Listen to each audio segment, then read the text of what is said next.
El regalo de las estrellas. Por Peter Van Dorn. Sueño en eso, en que muere el mundo. Como el mar, como el demonio, allí me río. Del golgote del dolor y la dicha. Y de su mezcla inmunda. Leopoldo María Panero. En la noche del 18 de agosto de 197. Un meteorito de la extraña luminosidad verdosa cayó en el jardín de Peter van der Velde, a pocos kilómetros de la ciudad de Ámsterdam. Chamuscó un buen espacio de hierba y tardó varias horas en enfriarse. Peter entonces comprobó que se trataba de una masa de tierra calcinada que se despedazó en parte al ser levantada. En su interior había un objeto metálico, semejante al plomo por su excesivo peso, pero poseedor de otras características en extremo inquietantes. Eran estas su color verde oscuro y su gran ductilidad, que permitía variar su forma con una simple presión de la mano. Su tamaño era el de un puño y en la oscuridad emitía una débil fosforescencia. Solo hizo partícipe a Vanya, su mujer, del hallazgo. Convinieron en que se trataba de algo tan extraordinario que, al menos de momento, era preferible no divulgar su existencia. Al parecer, ningún vecino había sido testigo de la caída del meteorito. El objeto excitaba la imaginación de Peter, quien sentía un raro placer en manosearlo. Emite fuerza, le había dicho a Vanya. Cuando lo toco me parece que algo muy bueno y muy poderoso entra en mi cuerpo. Noto como si estuviera vivo y me acariciase la piel. Al atardecer, cuando volvía del trabajo, Peter había tomado la costumbre de encerrarse en su estudio y entregarse a las sensaciones táctiles que le proporcionaba el objeto. En la penumbra irradiaba un halo verde diminuto que a veces se comunicaba a su mano, desapareciendo al cabo de un segundo y volviendo a aparecer después de repetidas caricias. Pero Vanya no participaba de su entusiasmo por aquella cosa, sino que le inspiraba una desconfianza instintiva. Jamás consintió en tocarla. Al cabo de unos días se convenció de su aparente inocuidad. Consideró como una expresión inocente, aunque algo infantil, la nueva afición de su marido.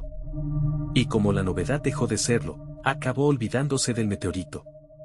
No del todo, puesto que su existencia le producía, a nivel inconsciente, una vaga inquietud.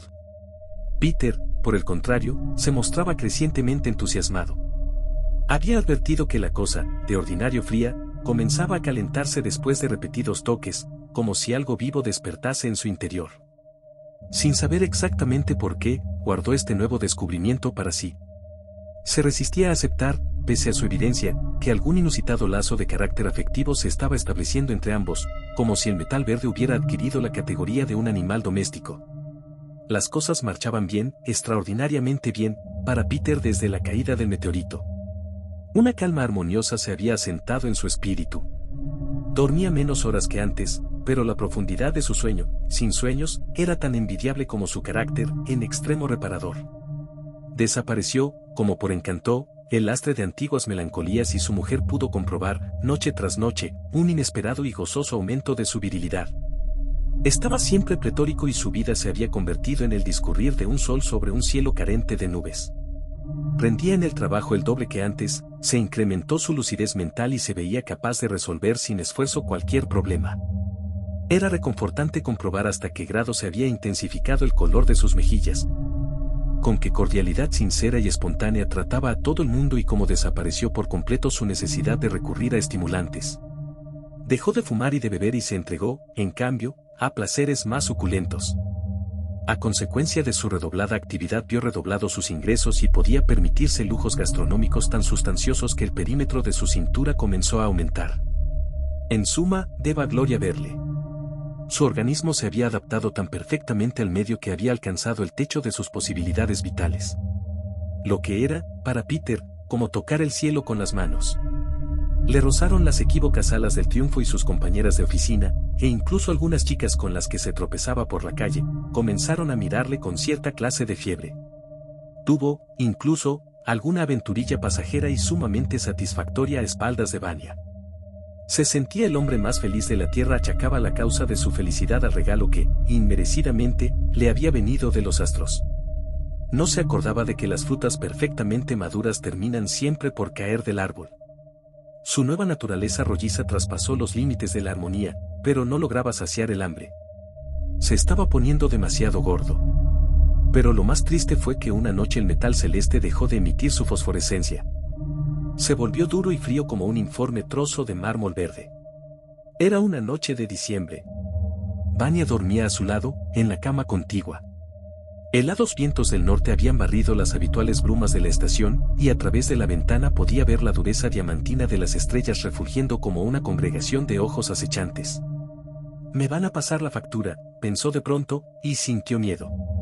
Recordó que la tarde anterior su corazón sin causa aparente, había latido en 3 ocasiones con fuerza inhabitual. La primera fue en la oficina, frente a la máquina de escribir, en un raro momento de silencio. No lo saben, Vanya. No piensan. Pero nuestro calor les atrae. El calor. Nunca pudo Vanya saber qué soplo clarividente había inspirado a meter sus últimas palabras. Porque en ese momento crujieron las paredes y la ventana se abrió de golpe, dando paso a un viento impalpable y poderoso que llenó la estancia con las notas de una gélida sinfonía. Como si los cielos primordiales del espacio hubieran tomado de pronto posesión de la tierra. Vanya retorció sus miembros. Un grito delirante escapó de su garganta. Meter, por el contrario, quedó paralizado. Tenía los ojos muy abiertos y miraba, con obsesiva fijeza, a un punto determinado de la habitación, donde parecían flotar pequeñas y brillantes manchas rojizas. Como sostenidas por hilos invisibles, avanzaban despacio hacia la cama de Meter. Vanya advirtió la boca desmesuradamente abierta de su marido, su respiración suspendida, la creciente crispación de sus manos, aferradas al raro metal. Algo parecido al agitado rumor de las olas llenó la estancia. Era un sonido rítmico, prolongado, jubiloso, como la respiración de un monstruo prediluviano vuelto milagrosamente a la vida, como si el hálito de otro mundo pasara a través de afilados e invisibles dientes. Algo rozó la sábana de Vanya, a los pies de la cama, produciéndole en los dedos la insufrible sensación de un arañazo viscoso.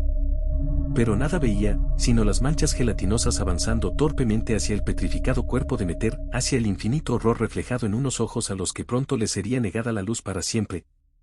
Ojos que jamás llegarían a percibir la abominable forma. Varios hierros de la cama se quebraron, chirriantes, y eso hizo que Meter reaccionara con tardía celeridad. Arrojó ante sí el meteorito, con increíble fuerza, y su trayectoria quedó interrumpida en el espacio, donde se sostuvo por un momento, produciendo un ruido blando, acuoso, para resbalar después por una ondulada superficie invisible hasta caer suavemente en el suelo. Vanya fue luego testigo, al borde de la locura, de la rapidez con que se sucedieron las cosas. Ahogada en un horror inasimilable, su lucidez era absoluta. Vio que Meter era empujado hacia arriba con una fuerza incontenible. Alcanzó a ver en su rostro una última expresión helada. Algo que no lograba percibir sujetaba el cuerpo en el aire, a 1 metro de la cama. El espanto hacía que los ojos del hombre quisieran escapar de las órbitas. Luego el cuerpo se dobló hacia atrás, hasta alcanzar un ángulo inverosímil, cuyo vértice estaba situado a la altura de los riñones. Y escuchó el terrible chasquido de su columna vertebral fracturada. Aún con vida, Meter profirió un gemido apenas articulado, como el de un cachorrillo violentamente privado de su madre. Después sufrió en el vientre un extraño impacto que, desgarrando la chaqueta del pijama, le produjo un agujero ovalado en la carne viva, ancho como una mano extendida alrededor del ombligo. Vanya sintió que se hacían añicos los últimos vestigios de su razón. Porque desde ese agujero, como succionado por el vacío, se expandió, y quedó suspendido en el aire, un enorme charco de sangre. El horror multiplicaba en Vanya los mecanismos de la vigilia, y pudo contemplar la escena centrando su atención en varios puntos a la vez, como si llegara a su cerebro a través de los múltiples cristales del ojo de una mosca. Así observó al mismo tiempo como la cabeza de Meter se consumía, semejante a un globo que pierde aire, y como su cuerpo quedaba reducida en pocos segundos a un informe montón de piel-huesos, para ser luego arrojado al suelo como guiñapo. Pero también veía simultáneamente algo más espantoso y enloquecedor. Era que la sangre de Peter, al ser absorbida por aquella lóbrega presencia, hizo visible su horrenda forma. Una masa tentacular, sanguinolenta y translúcida, carente de cabeza y ojos, palpitando al unísono sus brazos innumerables, sarmentosos, al extremo de los cuales aparecían esas bocas nauseabundas, ovaladas, que algún engendro de la noche había sembrado de dientes verdosos y fosforescentes. El destino fue misericordioso con Vanya, privándola en aquel momento de la razón. Pero entre las consoladoras brumas de la locura, mientras gritaba y reía alternativamente, privada ya de todo control, pudo asistir aún a los últimos movimientos de aquella danza macabra. La forma se arrastraba pesadamente hacia la ventana. El más repulsivo de sus tentáculos se había apoderado del meteorito. En el marco de la ventana se comprimió y pudo así salir al exterior, donde un helado torbellino la zambulló en las tenebrosas profundidades del firmamento.